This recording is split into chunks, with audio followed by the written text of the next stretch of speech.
everyone, and thanks so much for joining us. It is my pleasure to welcome you to this special webinar discussion about the new feature documentary, Majority Rules. I want to thank the film's creator, AJ Schnack, as well as Alaska Senate Majority Leader Kathy Giessel, and Represent Women CEO Cynthia Richie Terrell for joining us today.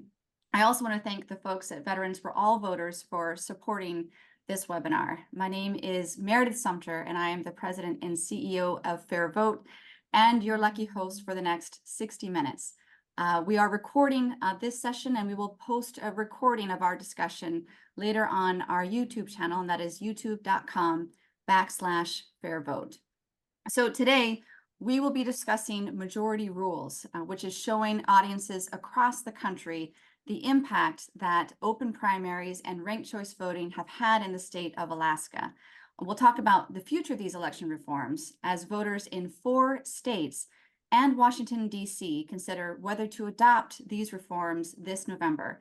But before we get started, let's see the trailer for the film and just give us 1 second while we get it rolling. Are your feelings hurt? Her words Aw. down. I think your fake eyelashes are messing up. No, what you're ain't reading. nothing. Hold on. Dare you? Somebody's bleach blonde, bad built butch body. A what now? We're dysfunctional. Fear of being primaried shapes congressional behavior. It becomes a chokehold. We're going to take the power away from party insiders and give it to voters. We don't need party bosses telling us what to do. What if changing the way we vote could change everything? I was walking around with a 25-page proposal, like a venture capitalist. Hey, do you want to invest in my idea? First time ever using open primaries, first time using ranked choice voting. It really set off an earthquake. I think it's going to be legendary. This is really wide open now. Voters were deceived.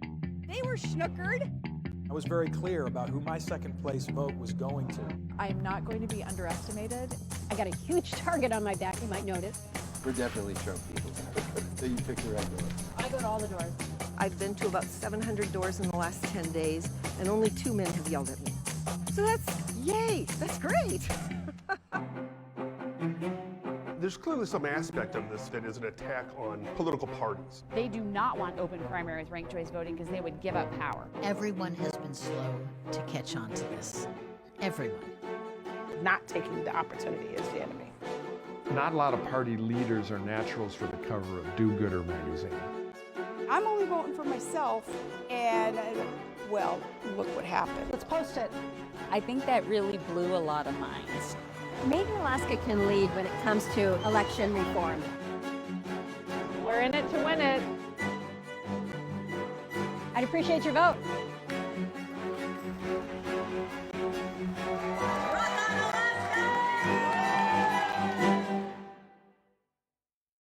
Thank you so much. And for those of you who have not yet seen the full film, let me just say, AJ, you and your team have done a tremendous job with Majority Rules, and not just demonstrating how open primaries and ranked choice voting work using tacos and Hawaiian pizza, although that was fun too. But the film has really managed to, I was able to catch the world premiere of Majority Rules here in DC earlier this year, and the film really managed to capture the real world impact that these reforms are having on voters and elected officials, as well as on the tone and what I call the practice of politics. And in this, Senator, I'm sure you can agree with me here, the impact on the tone and the practice of politics and the places that these reforms are being used. Moreover, I felt that the film really captured the real excitement and the momentum that we've seen building behind open primaries and ranked choice voting, is more and more Americans learn how these reforms give them more choice and greater say in how our democracy is working.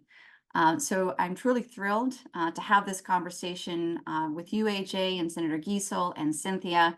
And as we talk together over the next hour, we also want to be sure that everyone who is part of this webinar has an opportunity to take part. So as you have questions, audience members, please leave your questions in the Q&A box at any time, and we'll look to pose as many of those questions as we can get to our panelists in the time that we have today.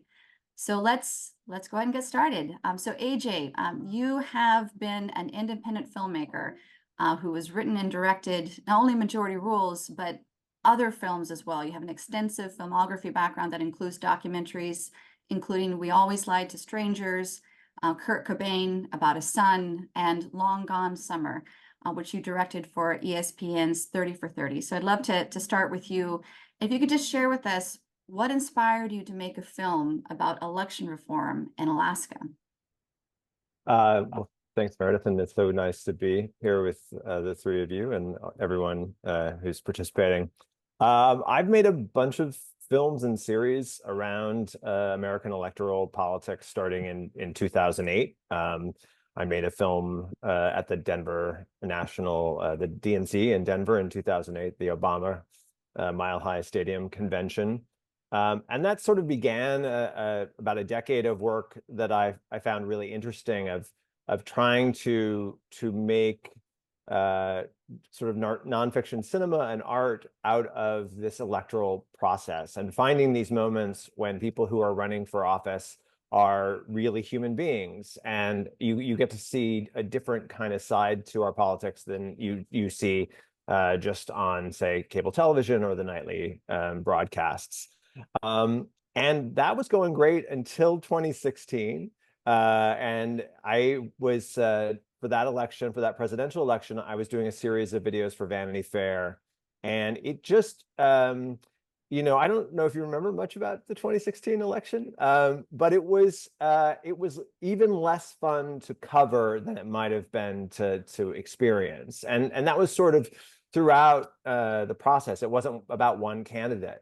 Because what was starting to happen were these campaigns were getting to be these arena campaigns. And what I really like is just old-fashioned retail politics. I love seeing a politician ask someone for their vote. There's something that's just, I don't know, really strikes a chord in me when I see that. And everything else that happened in 2016, it just got to be so big and so impersonal. And then, you know, obviously, you know, destructive in a lot of ways, and how like citizenry were engaged. That I was pretty done with doing things around politics. So when this film came along and this topic, I was pretty skeptical, just because I was skeptical about politics generally. You know, you certainly have heard some people who think who advocate for what sounds like a solution that is kind of dreamy and maybe not not realistic. So when I first heard about what was happening in Alaska, I think I was like, well, you know, is this just, you know, is this some way, somebody's way of like pulling one over, you know, like, is this something that could really matter? And I wasn't sure. And but the more that I started looking at it, the more I started, if I wasn't sure yet, I was certainly less skeptical and more interested. And then it became pretty clear that around these reforms, around open primaries, all candidate ballots, ranked choice voting, top 4, top 5, depending on where you are, you have something that is happening right now that could really change how we vote and how we elect our leaders and how our politics functions. And to be able to film that as it's happening, as opposed to what we often do in documentary, which is we know that an event took place and it was very interesting. And then we interview a bunch of people about, well, where were you 10 years ago when this happened? To actually capture these moments, not just in Alaska, but in these other states that, as you mentioned, are going to be thinking about these reforms this fall.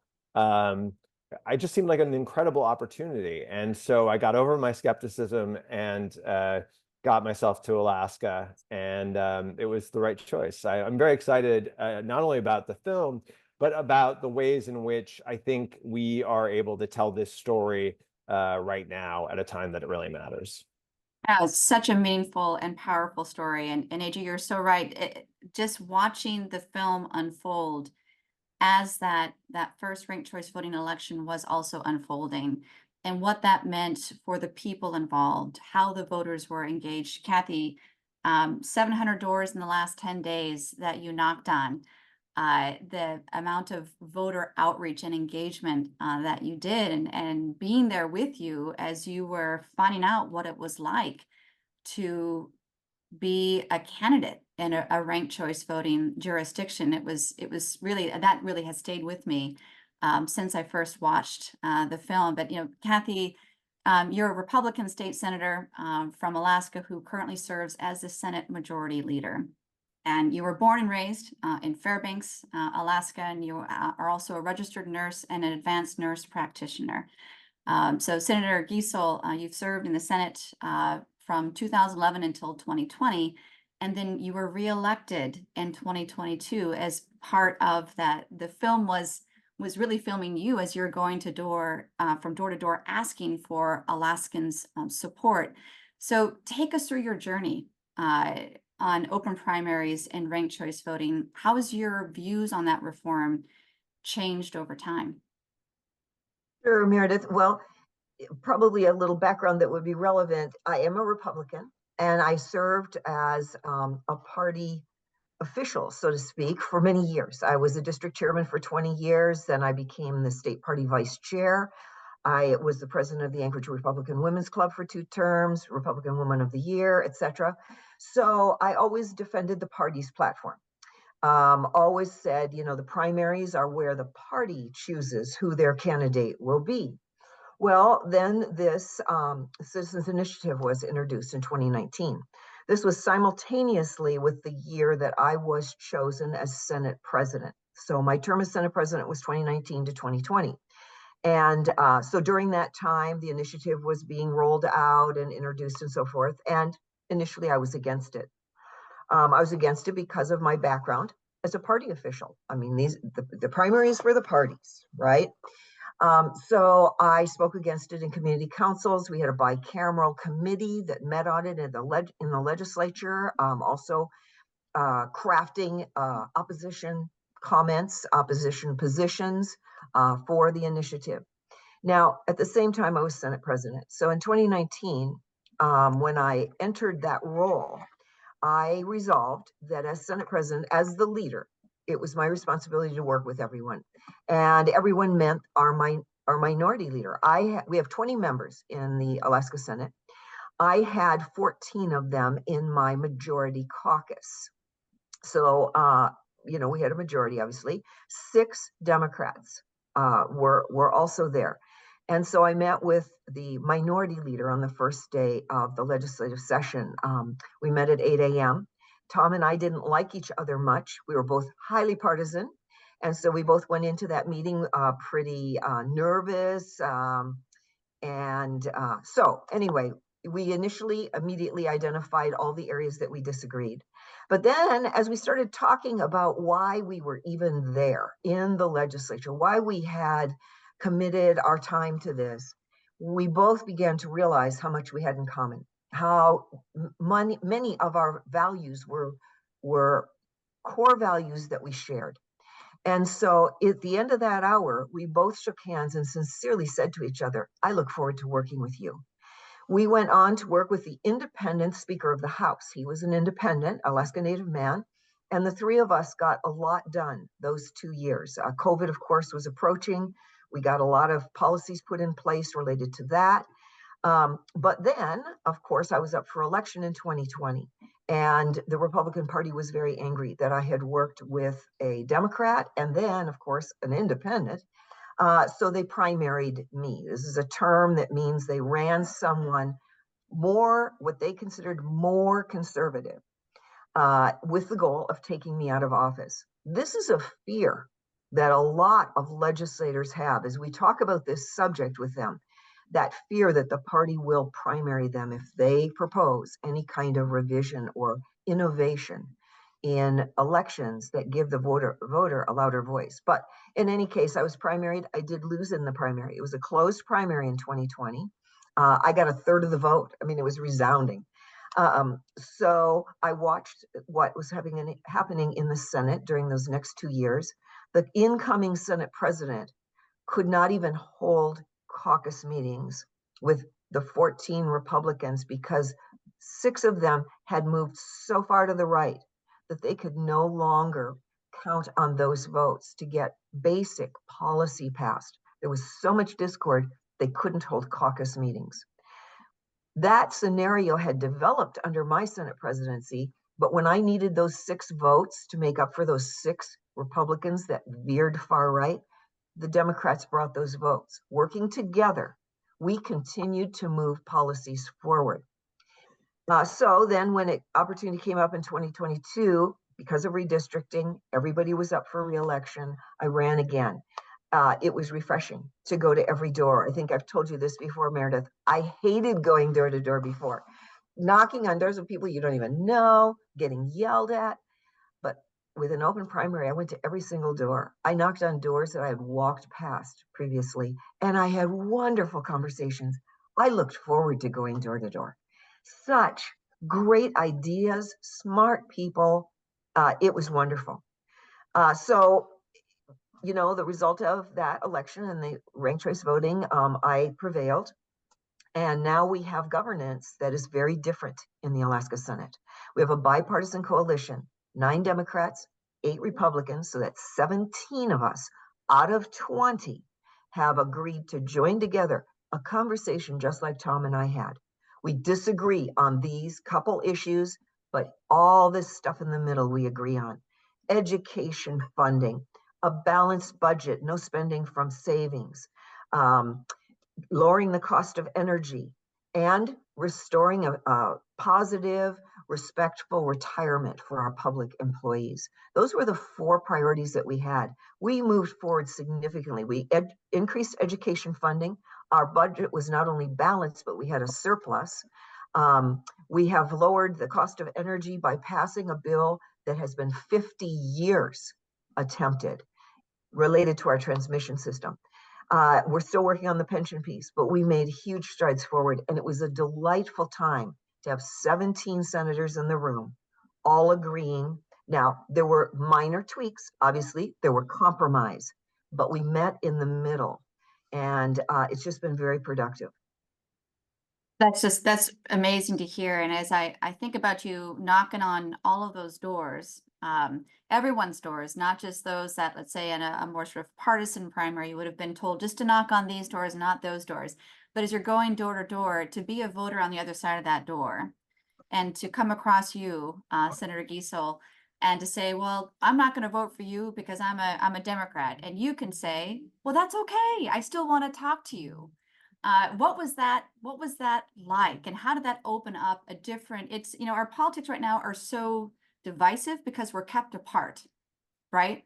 And so what was that process like of changing the way that your voter interacted with you, even if you were not their first choice? Good question, Meredith. So probably the best example is the door that I knocked on. The man opened the door, and before I could even speak, he knew who I was. I'd already served for 10 years in the Senate, and he immediately said to me, "You've knocked on the wrong door. I'm a Democrat. I'm a super voting Democrat. You've knocked on the wrong door." I just smiled and said, "Oh, no, sir, you're the person I really want to talk to." And so we had the same conversation that Tom and I had. Here's where we disagree, but oh, look, there's this long list of things that we agree on. And at the end of the day, I said to him, first of all, there were 3 of us in the election, 2 Republicans, me and my opponent, and a Democrat. And I said to him, I totally respect that you want to vote for the Democrat. Absolutely, I honor that. But you get a second choice, a second preference in this ranked choice voting, and I would be honored if I could be your second choice. That concluding statement I made to countless people who said, I'm a Democrat, I've never voted for a Republican. That's okay. I totally understand. Please feel free to vote for the Democrat, but I would be honored to be the second choice for your election. So, yeah, people appreciated that. And it also helped them understand the ranked choice voting. Because again, I was reminding them, our general election is a ranked choice. You don't have to pick just one person. The district I serve has never elected a Democrat. And so there you have the sort of, I hate to call it wasted vote. No voter has a wasted vote, but the likelihood of the Democrat being elected was very low. She was not well known. She didn't actually campaign much. So here they had an opportunity to keep to their core values of voting for their party person, but then having a second choice. And so I think that was really empowering to our voters. So much so, I mean, your experience is reflected in the research that we have here at FairVote. Research that spans back 25 years on how ranked choice voting works, and now ranked choice voting together with open primaries works. And that the data is clear. Levels of voter engagement as well as levels of voter turnout are higher in ranked choice voting jurisdictions. And in part because, as you're talking to that Democrat who you're not his first choice, but because you could be his second choice, that allows you to really reach him and engage him on, well, how do you think about these issues, right? It becomes less about polarized politics and more about what are the issues that you care about and what do you want to see happen? And I think that's a terrifically powerful example of how a very simple tweak to how our elections are run can enable our elected leaders to reach beyond who might be naturally part of their party base, but are part of that constituency that you as an elected leader are tasked to represent. I think that's just a wonderful thing. I'm going to come back to you a little bit further on your experience as an elected leader in an RCV jurisdiction with open primaries. But again, I also want to remind our audience members, I want your questions too. So please put your questions in the Q&A.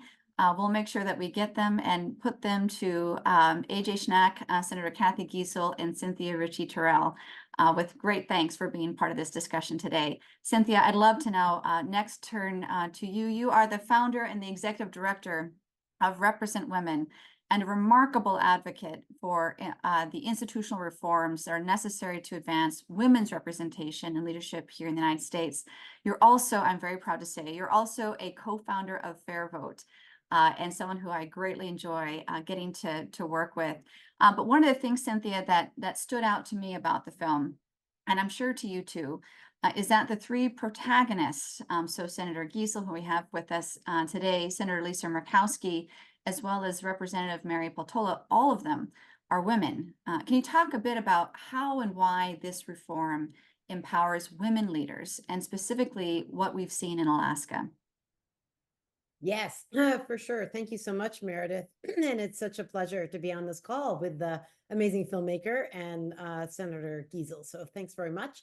And yes, it's true that I think, Meredith, you mentioned 25 years worth of data. So we now have a really good ability to look at both the barriers that candidates face in our electoral system, and then the impact of solutions like ranked choice voting. And for women in particular, over the years, because of our plurality voting system, women and other non-frequently represented kinds of candidates have been told to wait their turn. There's this danger of splitting the vote when you only have the option to elect one person, and that there's that one vote.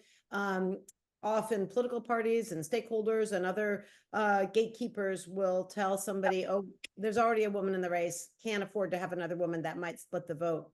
One of the real advantages of ranked choice voting, again, that we see from the East Coast to the West Coast and everywhere in between, is that multiple women can run for office and do so without splitting the vote. And then voters have some real options. And another great aspect of it that I think really plays to the thing that drives women to run for office in the first place is often a real interest in solving problems for communities. And because RCV campaigns really reward candidates who are able to find common ground. If all of us are running together here for the same position, we have an incentive to find common ground. We have an incentive to stay focused on the issues, and we have an incentive to run a civil campaign as much as possible, because I want Meredith's supporters to rank me second, and Senator Giessel's to rank me second or third. And so it's a really neat package of incentives that the candidates have. And I think that really speaks to the interest that many women have in running for office, which is to work on behalf of voters, to be as civil as possible, to focus on issues and fixing problems for their communities. And then voters, I think, tend to turn out more and feel more connected to the campaign process because they see the candidates doing that. And from what we understand from polling and focus groups, that's what really voters are yearning for, I think, in our democracy. So that really is I think, critically important part of how RCV enables more women to run and win during the campaign process. And then I think we see it playing out in the governing process as well, because those same incentives exist when people are trying to find common ground, as the senator so perfectly explained. There's a real incentive to figure out how to work together on behalf of constituents. And I think, again, constituents want to see that. And I think one of the really, I think, pretty astounding things is that in jurisdictions with ranked choice voting, women hold 53% of seats, which is almost 25% higher than in jurisdictions without ranked choice voting. And now we have a wealth of data over 20, 25 years. So that's even more compelling every election season when we see that number holding steady. I just want to just stop and just go back and reemphasize the statistic that you just shared. That we have data on over 700 RCV elections here in the United States. Ranked choice voting has been in the US for over 100 years. FairVote has been around for 32 years, and we've been tracking the data and research on these elections for the last 25 years. And we're just really excited to partner with others, including Unite America, on pairing ranked choice voting with open primaries. And this is something that we're calling the Alaska model, because Alaska was the first to really show how this could be done. But again, just so our audience, I just want this to sink in. So in RCV jurisdictions, and I believe this data comes more so from the municipal level, where we have a lot of data on RCV, women hold 53% of the leadership positions, and that is almost 20 points higher than the average of women in leadership positions in non-RCV jurisdictions. I got that right, yeah? Yeah, pretty transformative, I would say. Pretty transformative. I think we And also I will just say, sorry, Meredith, to interrupt. No. That is true from municipalities, which you might think of as Republican leaning in Utah and Alaska, to New York City, to Minneapolis, to St. Paul, really, every type of jurisdiction you can imagine. So it's not just that it's a one type of jurisdiction where women are getting elected, but we see Republican women getting elected, first woman elected to the Utah County Council ever, Amelia Powers Gardner. So it's a powerful tool, doesn't solve all the problems, but it does address a lot of the problems that I think voters and candidates identify as being some of the most pernicious problems in the campaign and governing process. Right, and what the data that we see for women, it's also, you see the similar through line for other constituency groups that are underrepresented. And so candidates of color, more of them run and win in ranked choice voting elections, and in ranked choice voting in open primary elections, where voters just have more choice and more say over who represents them. And I think that's what's so powerful about this reform pairing. But Cynthia, just one more question for you. The film did a great job of putting Alaska's story in the context of the national election reform movement. So you've been at this work for over 30 years now. And in less than 4 weeks, we'll see ranked choice voting on the ballot in 4 states and Washington, D.C. Many of those jurisdictions, that's ranked choice voting and open primaries together. Did you ever anticipate the momentum that we're seeing today, this year, this election season, behind the election reforms that you have so long championed? Yeah, it does seem pretty phenomenal, I have to say. The fact that you type in the hashtag ranked choice voting into a social media platform, and there are hundreds of comments every hour on it. It used to be, maybe 10 years ago, I would type ranked choice voting into what was then Twitter, and there'd be like one post about it a month or a week or something like that. Now it's like a lively debate, and people are really talking about it. And I think that is really exciting. And it's happening at so many different levels.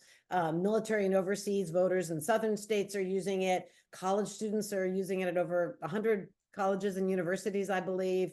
It's used at the Academy of Motion Pictures. It's used in cities and counties.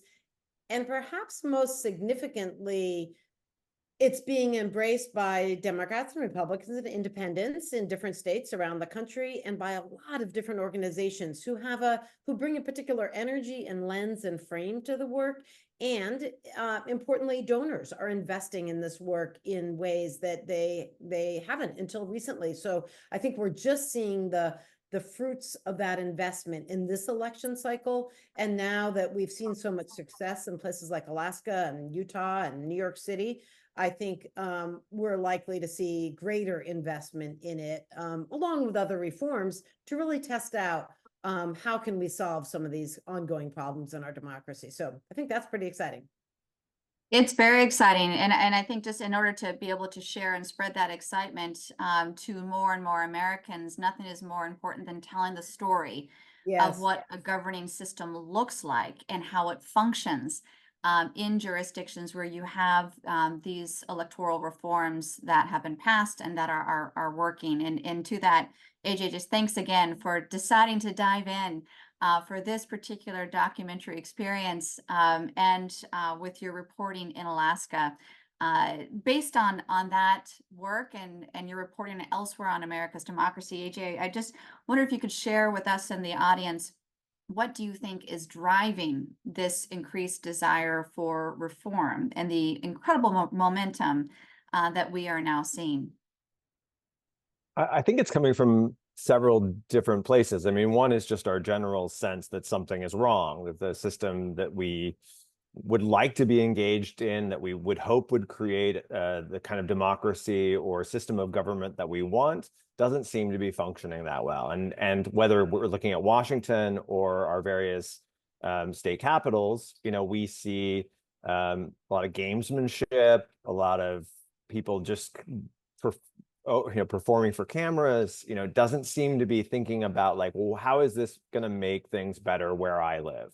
And I think there's a lot of that has been also just built on top of a sense that people have been having, and maybe has been spurred by some who run for office, that Washington is broken, or the state capitol is broken, and nothing works anyway. So we have this, wherever it comes from, we have a sense that like things aren't going well. So I think that's one.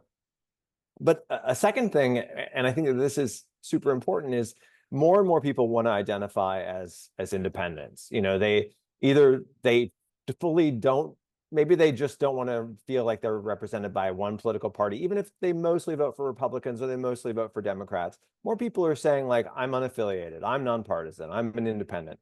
But in so many states, like, making that declaration takes you out of the ball game of choosing, who the candidates are going to be on the November ballot. And a lot of times that is the election that matters. I mean, if you're not voting when your primary takes place, because it's only going to be the Democrats voting for a Democrat to represent them, Republicans voting for a Republican to represent them, then, it's like, well, if you're, whether it's your district or your state, if it's really lopsided as to whether you're a blue place or a red place, well, the decision has already been made about who's going to represent you. And so you have all of these independents who are just kind of locked out of the process, or they're forced into this kind of dumb choice of saying like, well, I guess I'm a Republican because I want to have a say today, and maybe I'll switch, or I'm going to say I want the Republican ballot, or I'm going to say I want the Democrat ballot. I mean, and so I think that too, as we've had more people who want to truly be independent and don't feel that the political parties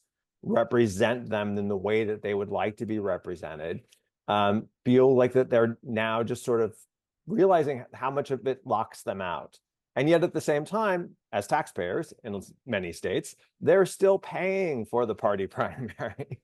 Like that is the thing, that to me is like the craziest thing, is that in so many states that the party primary is like a taxpayer funded private social club event. And so you have, I think, a number of things where people realize that something is wrong, feel like they can take a chance on doing something that's a little bit different. And this is a system that makes sense to people when they really think about it. I mean, there's a lot of smoke and mirrors, right? About like, Oh, it's so complicated. You'll never be able to figure it out. How will you ever be able to like rank your preferences? Things we do all the time, every day. But it's when you get to really thinking about it, like as I loved what Senator Giessel said, and it was similar to something that Senator Murkowski said to me. It's like the ability to go to someone of the other political party and say, like, I know I'm not your number one. Vote for your party for number one, but can I be your number two? And let's talk about why that should be your choice. I mean, that's the kind of thing that it makes so much sense when you think about it, but our system has not been set up for that to be the way that things function. So I think it is, people live to see an example of something else working. And when something else, you can look and see like, oh, Alaska did that.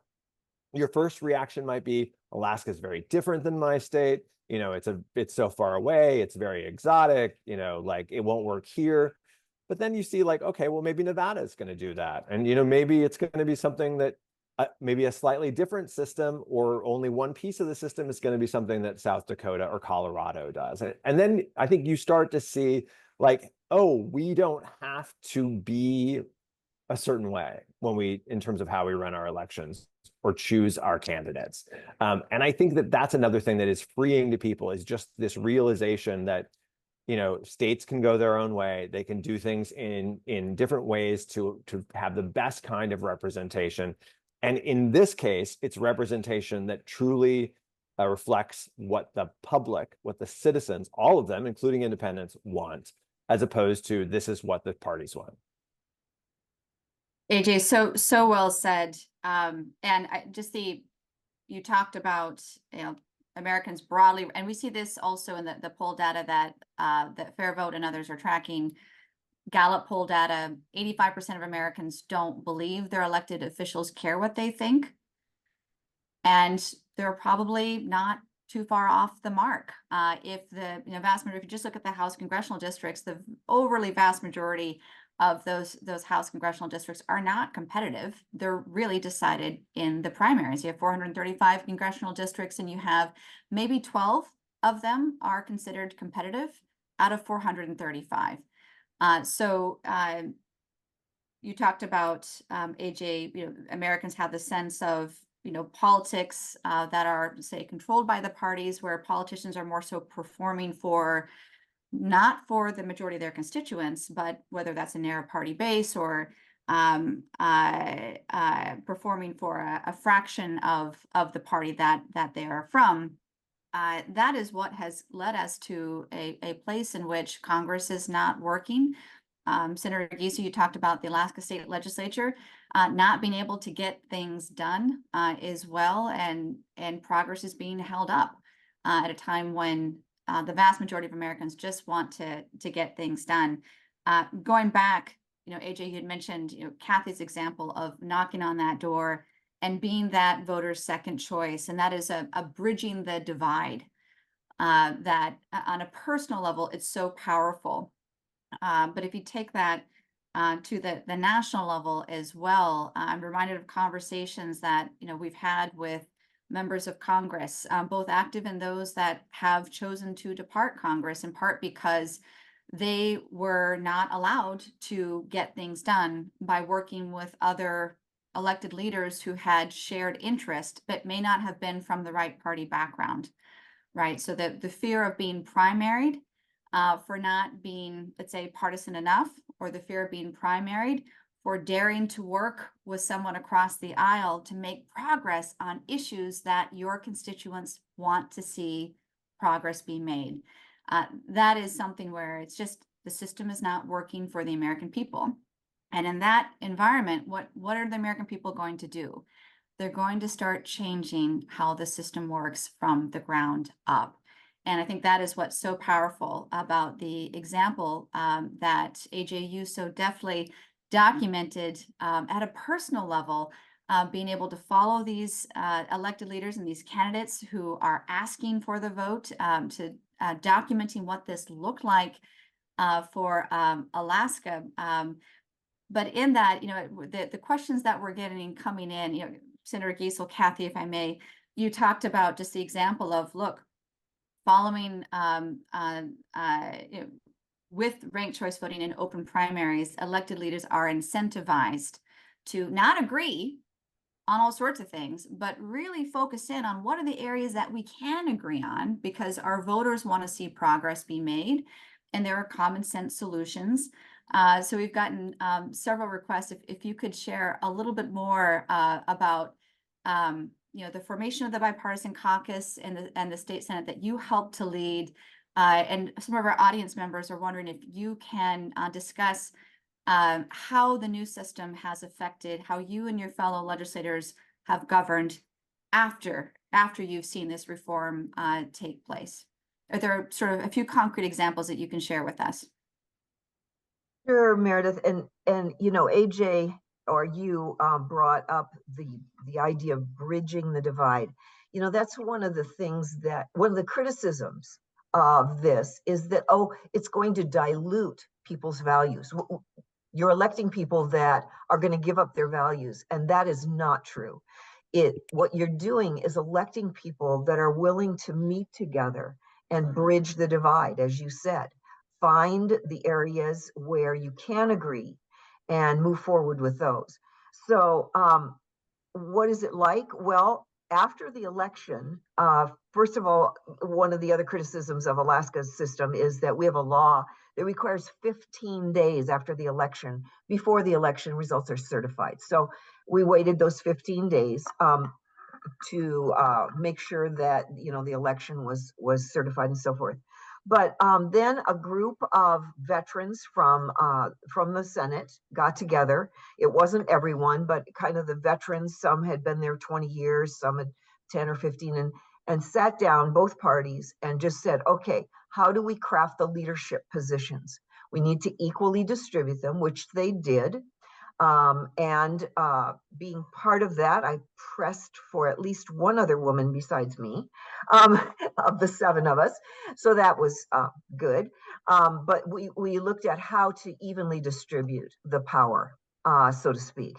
And then after that, the group was very amenable to joining together, the Republicans and Democrats. For one thing, the Republicans that had been in office for the previous years understood we can't keep doing this. We can't keep having this level of division.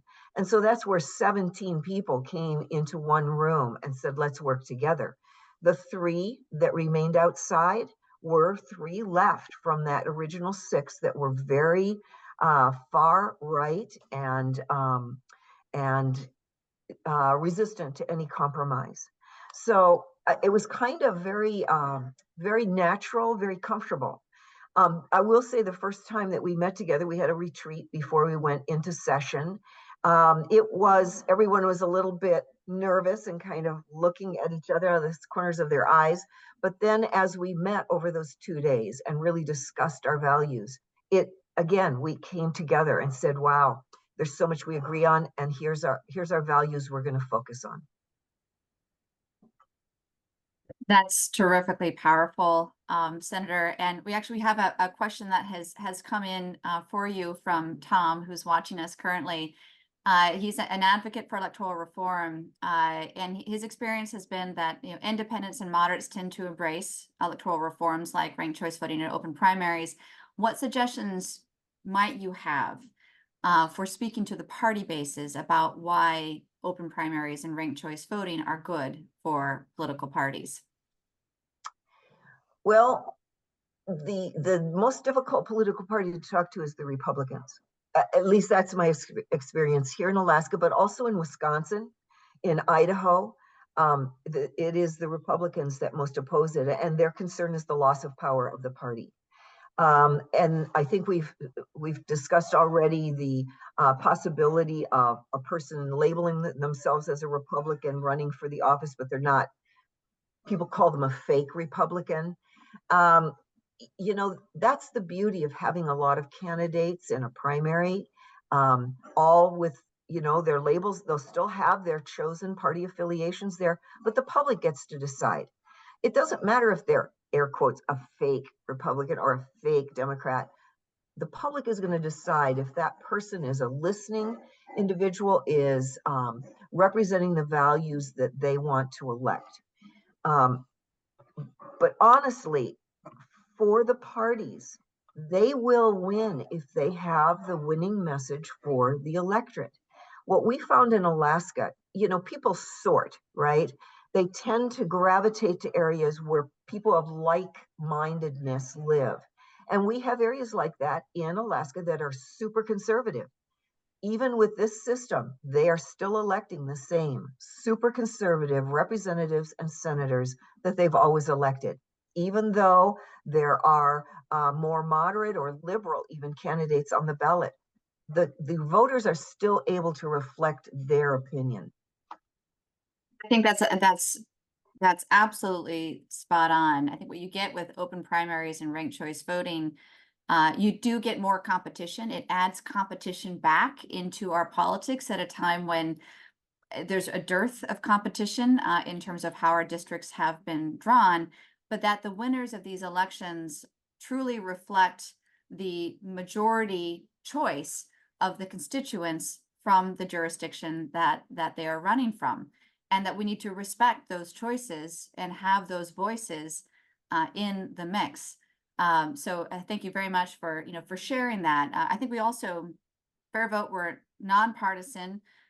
We speak with Republicans, Democrats, independents, everyone in between, because ultimately, this is a party neutral reform that is winning and working. And what it does, it simply increases competition and it benefits voters. Voters have more say, they have more choice, and the outcomes are a governing system that is more responsive to the needs and wills of those that are being governed. And that's the essence of a healthy democracy. But I deeply appreciate your leadership, Senator, both in Alaska and with the Republican Party, on demonstrating what a competitive candidate and elected leader looks like when you're going out and caring for not just those who are going to vote for you anyway, but you're listening and you're engaging and hearing the needs of all of those whom you are seeking to represent as you knock on those doors and you ask for those votes. AJ, getting back to you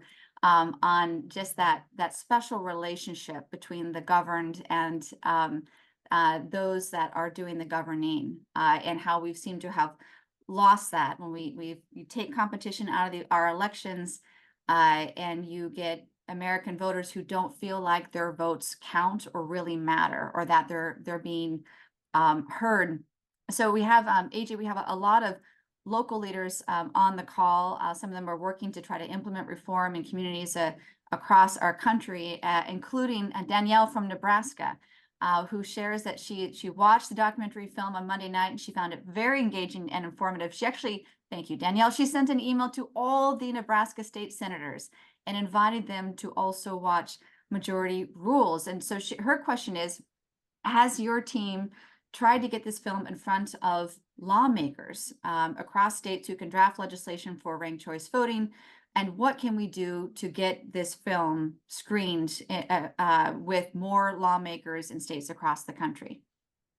Well, thank you. Yeah, no, we are in the process of continuing to get the film out this fall.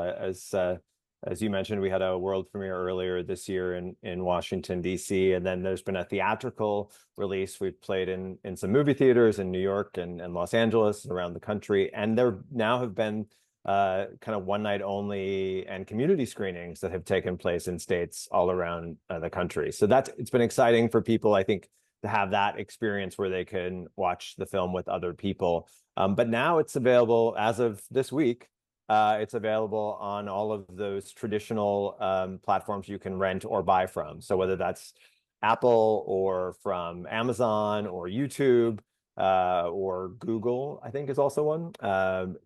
So there are multiple ways that people can rent or buy the film now, and we're going to continue to keep working to get the film out into the world. I think some of our focus has been certainly on those states where this is an issue that's going to be on the ballot in November. I think a lot of people there have questions, what will happen if we embrace these kinds of reforms? And so, we want when people have questions, we want to have this as something that's as available to them as possible so that they can learn more about what happened, and not just what happened in Alaska, actually, but just the history of this, and that it's not something that just kind of came out of nowhere.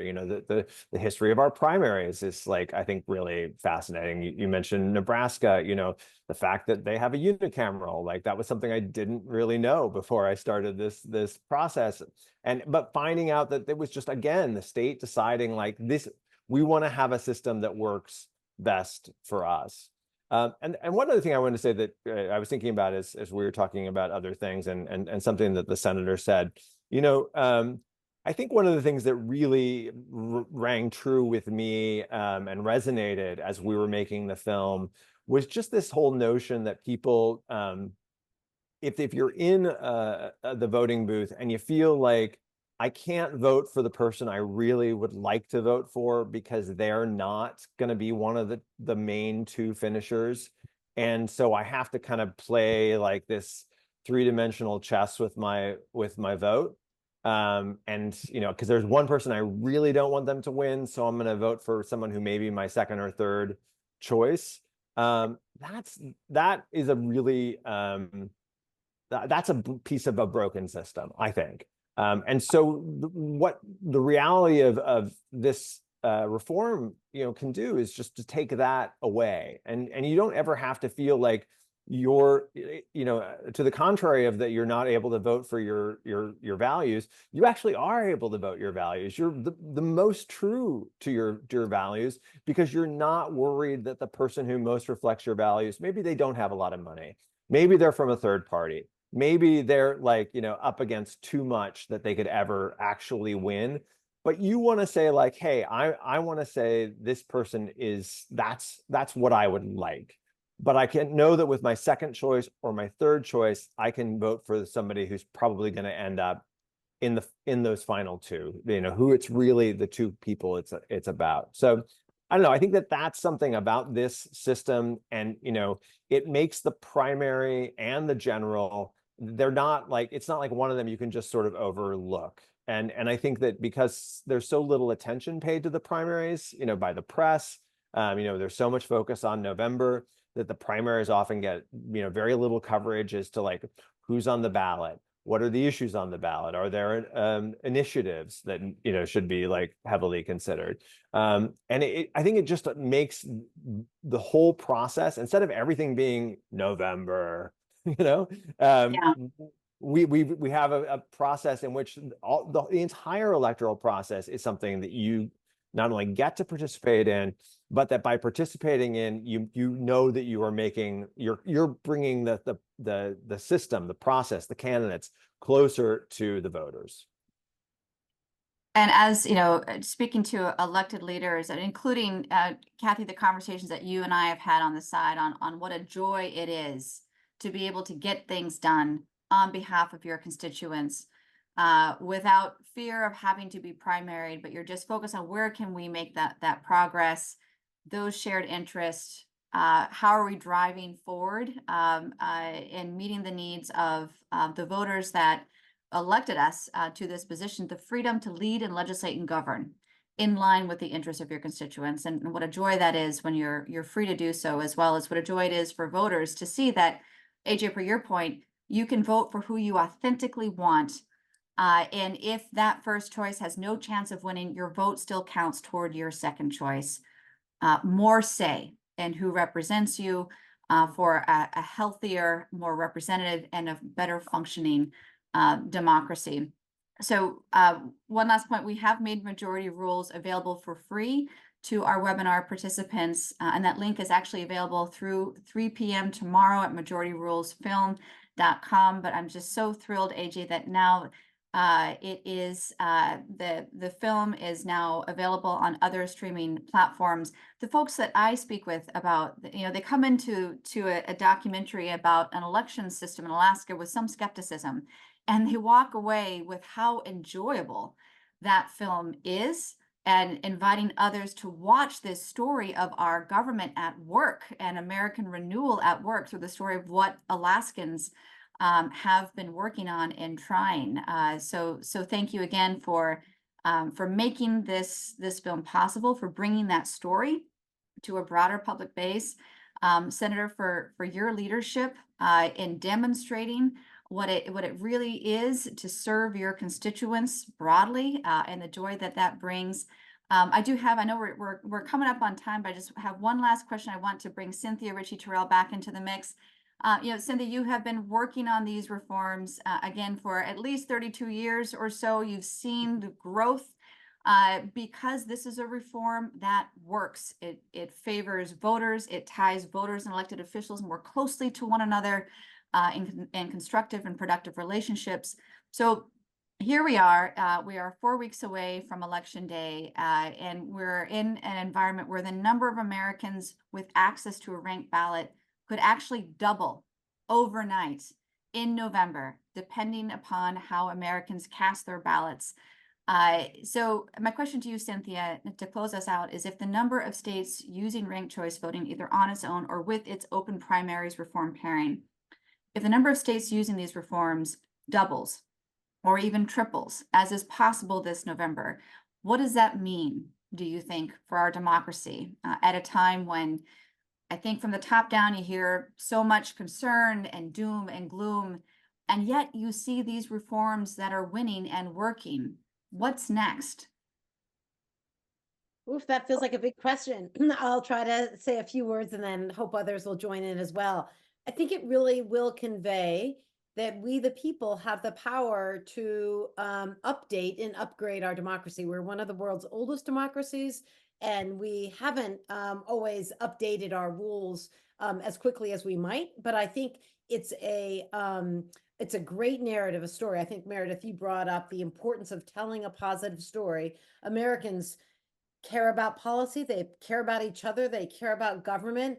And I think this allows them to engage and care about democracy in a way that they can recognize really is working in Republican states and races and Democratic states. It gives independents more power. It gives all voters more power, really.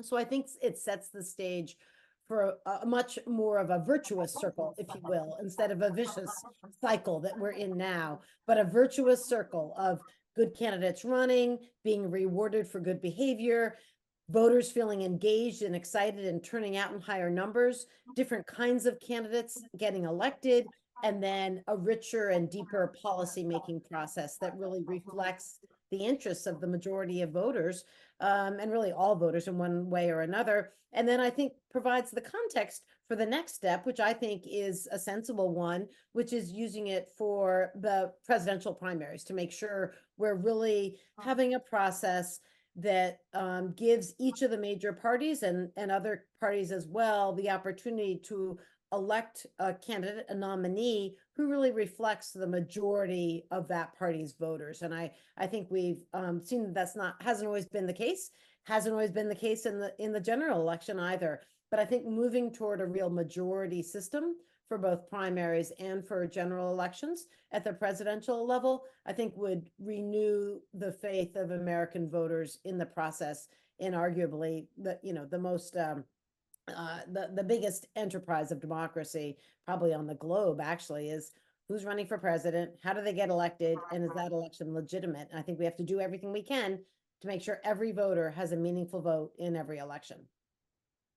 Cynthia, so well said. It's exciting. It's also just an honor to be part of this work with you and with Senator Giessel and with AJ, telling the story of this work to a much broader audience of what is possible when we're engaged in the building and the policy work of our country as everyday American voters. So I just want to extend my deep thanks to you, our panelists, for joining us today. Once again, the film is Majority Rules, and please don't miss this opportunity to see it. It is wonderful. AJ and his team have been holding screenings, as he shared, across the country, and you can find upcoming screenings near you or watch from the comfort of your home, again, at majorityrulesfilm.com. We'll post a recording of this discussion on our YouTube channel and social channels. That's at FairVote on YouTube and Twitter, and at FairVote Reform on Facebook in the coming days. So you'll have the opportunity to share this discussion with anyone who might be interested. As always, keep an eye out for future webinars, blogs, and reports from FairVote. We look forward to seeing you all again soon. Thanks so much, and thank you again to our panelists for joining us today.